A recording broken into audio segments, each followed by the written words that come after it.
আমাদের সব থেকে ভালো অপশন কি জানো? একটা জিনিস লক্ষ্য করো, যে এই ঘটনার আগে, পেহেলগামের আগে পাকিস্তানে মার্চ মাসে 4টে বড় ঘটনা ঘটেছে। হ্যাঁ, আইএসআই টপ অ্যাসেট মুফতি ইজার মেরে দিয়েছে।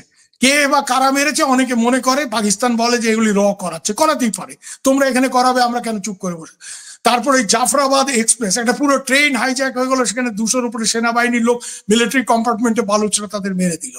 তারপরে একটা আইডি ব্লাস্ট হলো, সেখানে আরো 10-15 জন পাকিস্তানি আর্মি মারা। তেহরিকে তালিবান, তারা অ্যাটাক করছে। আমাদের বেস্ট হচ্ছে কি, ছায়াযুদ্ধ, উত্তর ছায়াযুদ্ধ দিয়ে দেওয়া। तुम কাশ্মীর में हमला करेगा, हम बालूचिस्तान में तुम्हारा घर में आग लगा देगा, सीधा। এটা তো নতুন কিছু না, এটা আগে হয়েছে। এখানে আমি তোমাকে আরেকটা কথা বলি, কাশ্মীর হামলার জন্য যাদের দায়ী করা হচ্ছে লস্করে তৈয়বা, হাফিজ সাইদের দল, এই হাফিজ সাইদের যে ভাগ্নে, হ্যাঁ, জিয়াউর রহমান, যার পার্টির নাম হচ্ছে আবু কাতাল, তাকে তো মসজিদ থেকে বেরোচ্ছে লাহোরের কাছে একটা জায়গাতে, ওই again 2 unidentified men in a motorcycle came and shot him. এগুলি, এটা পাঞ্জাবে হচ্ছে।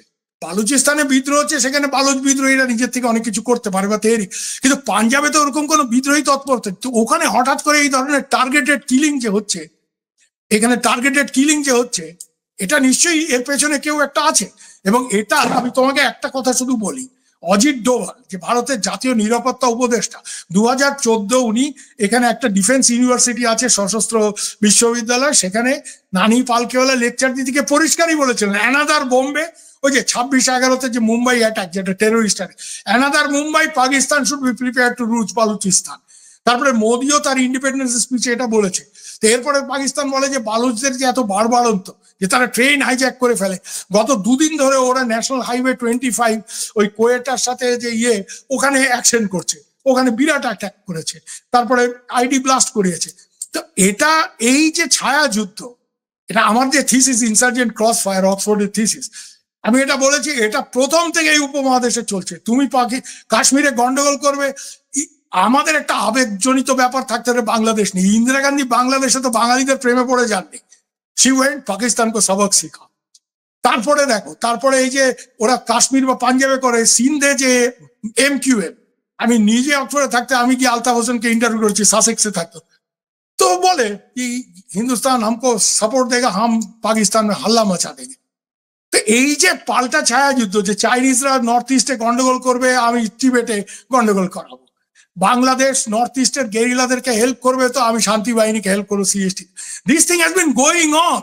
এটা পোস্ট কলোনিয়াল সাউথ এশিয়ার হস্টাইল ডিপ্লোমেসি, মানে ইন্টারস্টেট রিলেশনের একটা অংশ, যেটা আমার থিসিস, ইনসার্জেন্ট ক্রসফায়ার।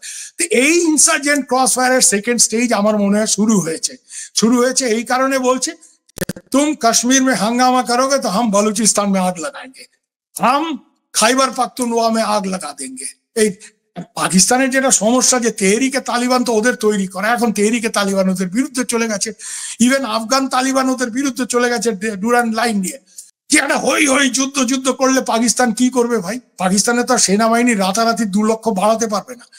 তাহলে যে পাকিস্তানের সেনাবাহিনী বালুচিস্তান বা খাইবার পাখতুনওয়াতে অ্যান্টি, মানে ইন্টারনাল সিকিউরিটি অপারেশনে ইনভলভ আছে, তাদের একটা বড় অংশকে, বিরাট বড় অংশকে রিডেপ্লয় করে ইন্ডিয়ার বর্ডারে নিয়ে আসতে হবে। এইটা যদি হয়, তাহলে ওই সব জায়গাতে সেনাবাহিনী কমতি থাকার সুযোগ কে নেবে?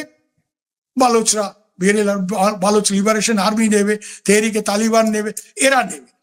সো এটা হতে পারে যে একটা যুদ্ধ হই করে, তুমি দুটো কারণ, একটা হচ্ছে পাকিস্তানের প্রচুর খরচ হবে, এই ধরনের মিলিটারি ডেভেলপমেন্টে 5-6 হাজার টাকা খরচ, কোটি টাকা খরচ হতে পারে। এটা পাকিস্তানের মতো যে অর্থনীতির অবস্থা, তাতে সমস্যা হবে তাদের।